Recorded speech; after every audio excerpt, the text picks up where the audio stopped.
Howdy guys, I am back with more of the Banner Saga. Last time we got into a fight while we stole supplies from Ekkill, and Ekkill came up to meet us, so let's see where this goes. He says he's not here to fight, so let's see if he's honest. Why would I believe a word you say? Rook, we were good friends. What happened? You tried to kill us. Just go back to Frostvellr and leave us alone. Ah, Rook, it's your pretty girl. I'm glad nothing happened to her. With the dredge, I mean. My friends, how could I forget everything you've done for me? Broke into my city, took my warriors, took my food, and then killed some people so you could take more food. That was a nice touch. Took one of my best men. How are you, Oddleif? Do they treat you well? Shove it up your ass, Ekkill. If you came out here to kill me, let's get it over with. Nothing like that? You must think you know me, or people like me. What'd Oddleif tell you? I'm crazy? I haven't survived because I'm crazy. I did what had to be done to make it in Frostvellr. The only mistake I made was you. What kind of man are you, Rook? You look like an average man to me. A man worried about his daughter, maybe, just making his way. But then, look behind you. How many people is that? They follow you, fight for you. Why? What kind of man are you? Let's see, I'm nobody special. I'm doing my best like everyone else. The kind who does what needs to be done. I protect my kin. I think I'm just doing my... I'm nobody's...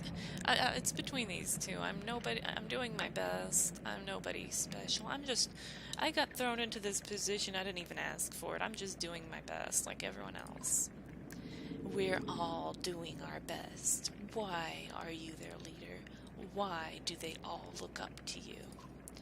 Who do these people think you are? You saved them. You're a hero. Maybe that's more important than who you really are. What's your point, Ekkill? I'm your prisoner, Rook. Bind my hands. Frostvellr is done. I can't survive there thanks to you, my good friends. You may not have cut my throat, but you sentenced us to death. Yeah, I guess we did by taking all of his stuff. I don't believe that's who you are. Is this some kind of apology? You can't trust me, I know that. Take me and my men as prisoners if that's what it takes. Ekkill looks down at the ground and the words come slowly to him. I'm not above begging. Oh gosh. Take Ekkill and his men as prisoners, abandon them in the wastes, ask Oddleif his opinion, kill Ekkill on the spot, let them join you on strict terms. Oh, I hate making these choices, because it's like, he knows I don't trust him. I don't trust him. Even if we take him as prisoner, what's stopping him from breaking free and killing all our women and children and stuff? I'm gonna ask Oddleif his opinion. I'd be a hypocrite if I told you to leave him. I don't know, Rook, you don't know me. How could you trust my word any more than his? Because you fought with me. I'm behind whatever decision you make. Alright, I can take Ekkill and his men as prisoners, leave them in the waste, let Ekkill join you on strict terms. I'm gonna... You know, they're men, they're fighters, we need strong people. I did kind of take all their stuff, and that was crappy of me, but I did make the mistake of trusting this guy before, and you know the saying, fool me once, shame on you, fool me twice, shame on me, and I feel like I tend to be a little too trusting, but I'm gonna let him join me. We need fighters. You fight the dredge just like the rest of us. You fight for everyone now, not just yourselves. And if you even look the wrong way at a single man, woman, or child in this caravan, there will be no hesitation about killing you on the spot. You do us a greater honor than I had hoped, Rook. These people are right to follow you. You'll have no trouble from us. I may be reckless, but I pay my debts. The caravan eyes them suspiciously, but They try to fit in, following your orders. You expect to hear complaints about this. Things are definitely becoming complicated. You can say that, but, you know, that really bolstered our ranks a lot. We lost, like, what, 30 fighters in the snow, and now we just gained 45, so we really needed those fighters. After losing everything, we're really bad.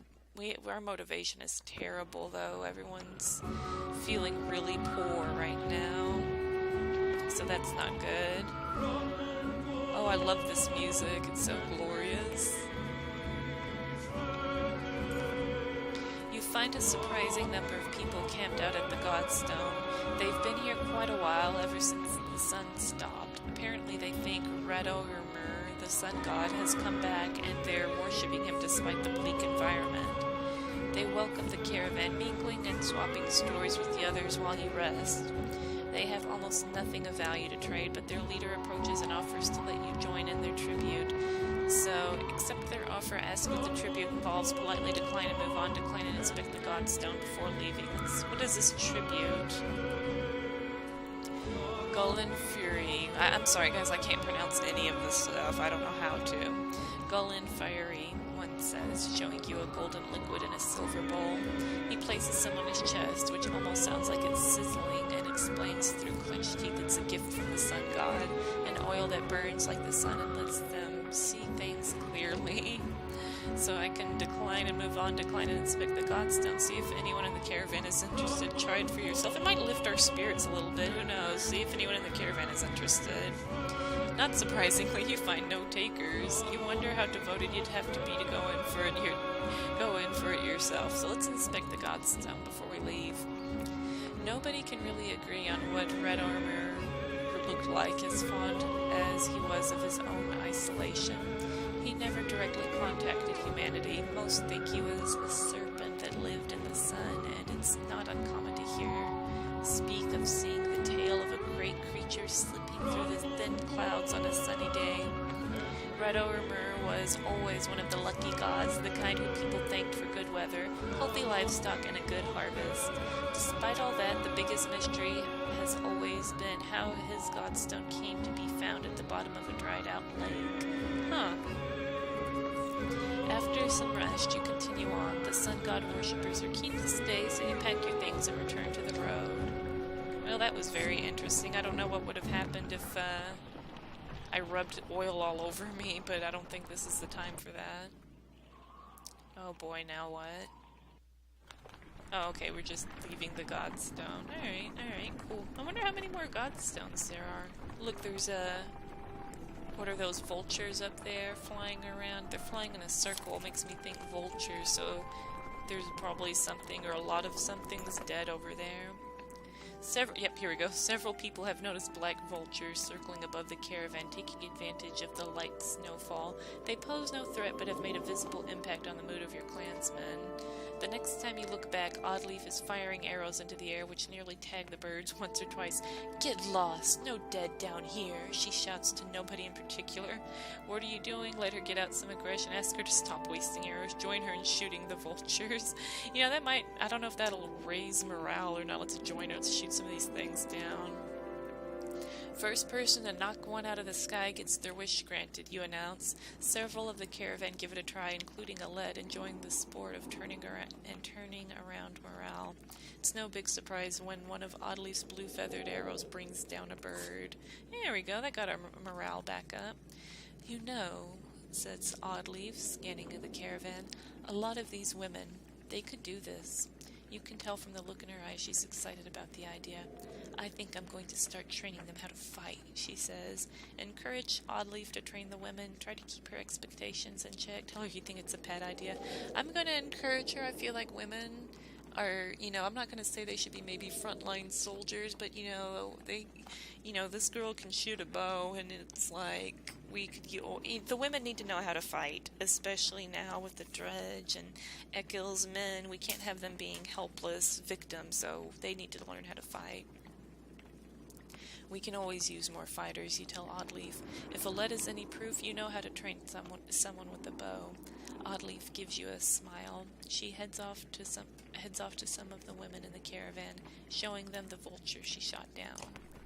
They can even eat the vulture if they want. Nothing goes to waste, right? I don't know how vulture meat must taste, but waste not one, or well, I don't know. Well, it helped it helped morale there for a second, because see, our morale is still very poor here. Some clansmen have discovered a large patch of wild fruit. When you approach, you see some people have begun to sample them. A mother frets about whether they're safe after overhearing one of the children say it tastes funny. Others start gathering by the basketful. I can take a bite myself, discourage them from eating the fruit, observe someone who already ate some, offer a piece to one of the animals in the caravan. Let's, I know this is kind of cruel, but you know, that's kind of what they always say with berries and fruits in nature, is that you should let an animal try it and see if they get sick or anything. But that can also backfire because some animals have immunity to some things. Like, for example, humans can eat chocolate. You give chocolate to a dog, it's going to die hard, right? So let's try offering a piece to the animal, see if it helps. Lacking a poison taster, you hold out the fruit to a goat. The beast sniffs it before eating the entire fruit. Only the pit falls to the ground as the goat licks its mouth and leans toward your hand, wanting more. So, well, let's gather it then. Gather as much as you can. Many clansmen follow your lead while others continue eating and collecting. Later that day, a few fruit-stained peasants stumble around with drunken grins. Apparently the fruit was fermented, not poisonous. Awesome. We got a bunch of drunks with us now. That's pretty funny. I'm glad that didn't backfire on me anyway, so don't know if being drunk in this blizzard's necessarily a good idea, but we got a few more days worth of supplies, which, you know, we're starting to run really low on supplies. We're at 22. I actually don't know if that's low or not. I just assumed. A woman's stifled screams failed to overly concern anyone. It was only a matter of time before the expectant mother gave birth. The caravan is simply excited by this first sign of new life since the trip began. So we can call for a day of rest and celebration, congratulate the new parents privately, offer the family extra rations as gifts, and do nothing special, allowing the mother and child some peace.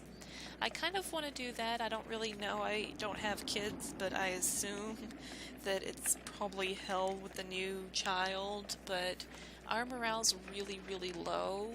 I feel like we need to celebrate, so let's call for a day of rest and celebration. When the baby's cries replace the mother's, the entire caravan cheers. You raise your drink to the family, saying, "Tomorrow we rest and feast to strength and long life." Again, everyone smiles, glad to forget their worries for some small time. Alright, that helped. We lost some supplies, but, you know, ooh, I got a ton of renown. Wormtow was never the kind of place someone would build a town. Fittingly, the Varl living here aren't known for welcoming visitors with open arms. Alright, so we made it to Wormtow pretty... I mean, it was... I'm not going to say it was wasn't uneventful, but at least we didn't get into any fights. The Varl find you before you see them. Not surprising with this many people behind you. With weapons drawn, they demand to know why you're here. But back down when Ivor tells him he's come to see someone named Krumr. Oh boy. Alright.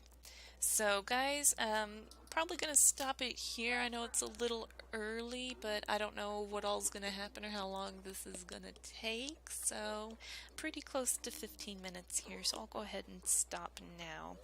Thank you guys so much for watching me play the Banner Saga. This time we made it from Frostvellr to Wormtow, or whatever the heck this place is called, and had a lot of events on the road, but you know, I say it went pretty well. I think we got a lot of happy moments and not too many bad moments for once. But yeah, anyways, I'll be done for now. Thank you guys so much for watching, and bye for now.